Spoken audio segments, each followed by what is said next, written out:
अंबिया कराम, सहाबा कराम, औलिया कराम और बुजुर्गान दीन के वाक़यात को कुरान और हदीस की रोशनी में सुनने के लिए अल्लामा अरशद कादरी के ऑफिशियल यूट्यूब चैनल को सब्सक्राइब करें और बेल आइकन को प्रेस करें।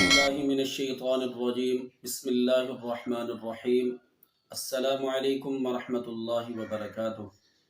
हज़रत सैयदना अबू हुरैरा रज़ियल्लाहु ताला अन्हु से रिवायत है, सरकार मदीना सल्लल्लाहु ताला अलैहि वसल्लम ने इरशाद फरमाया, मर्द की बाजमात नमाज का सवाब उसकी घर या बाजार में पढ़ी जाने वाली नमाज के मुकाबले में 20 और इससे कुछ ज़्यादा दर्जे है।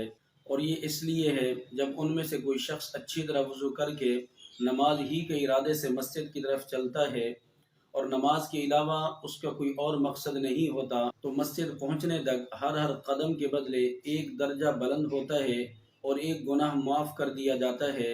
और मस्जिद में दाखिल होने के बाद जब तक नमाज के इंतज़ार में रहता है तो नमाज ही में शुमार होता है। और जब तुम में से कोई शख्स नमाज की जगह पर बैठा रहता है तो जब तक किसी को तकलीफ़ न दे या बेवुज़ू ना हो तो फरिश्ते उसके लिए दुआए रहमत करते रहते हैं और कहते हैं, या अल्लाह इस पर रहम फरमा, या अल्लाह इसकी बख्शिश फरमा, या अल्लाह इसकी तौबा कबूल फरमा। अल्लामा इब्न बत्ताल रहमतुल्लाह ताला अलैह शरह बुखारी में फरमाते हैं कि बाज़ रिवायात में 27 दर्जे से ज़्यादा और बाज़ में 25 गुना ज़्यादा के अल्फाज हैं। ये इस बात पर दलील है कि जमात के साथ पढ़ी जाने वाली नमाज का सवाब कई गुना ज़्यादा है। वो दराजात और अज्जा जो मस्जिद में बाजमात नमाज पढ़ने वाले को नसीब होते हैं और तन्हा नमाज पढ़ने वाला उनसे महरूम रहता है, वो चार हैं। नंबर 1, मस्जिद में बाजमात नमाज पढ़ने की नीयत। नंबर 2, हर कदम के बदले एक दर्जे की बुलंदी और एक गुनाह की माफ़ी। नंबर 3, फरिश्तों का उसके लिए इस्तिग़फ़ार करना। नंबर 4, नमाज के इंतज़ार पर नमाज का सवाब मिलना। अल्लामा बदरुद्दीन आइनी रहमतुल्लाह ताला अलैह उम्दतुल क़ारी में फरमाते हैं, मस्जिद में बाजमात नमाज पढ़ने का सवाब घर या बाजार में अकेले या बाजमात नमाज पढ़ने से ज़्यादा है। हाँ, जो लोग मस्जिद के अलावा कहीं और जमात से नमाज पढ़ लें तो उनका सवाब अकेले नमाज पढ़ने वाले से ज़्यादा होगा, लेकिन इसके बावजूद मस्जिद की जमात की फजीलत से महरूम रहेंगे।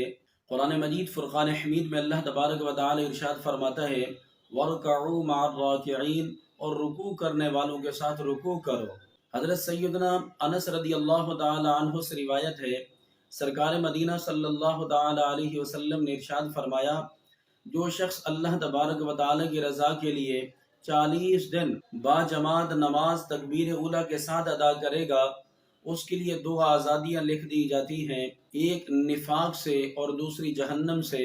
अब यहाँ पर यह भी समाअत कर लें कि तकबीर उला से क्या मुराद है। पहली तकबीर तकबीर उला है, इसे तकबीर तहरीमा भी कहा जाता है। इसका सवाब पाने के लिए इसमें हमारे लिए एक रियायत ये भी मौजूद है कि इमाम के साथ पहली रकात का अगर रुकू मिल जाए तो तकबीर उला का सवाब मिल जाएगा। जैसा कि सदर शरइया रहमतुल्लाह ताला अलैह बहार शरीयत में लिखते हैं कि पहली रकात का रुकू मिल गया तो तकबीर तहरीमा का सवाब पा लिया।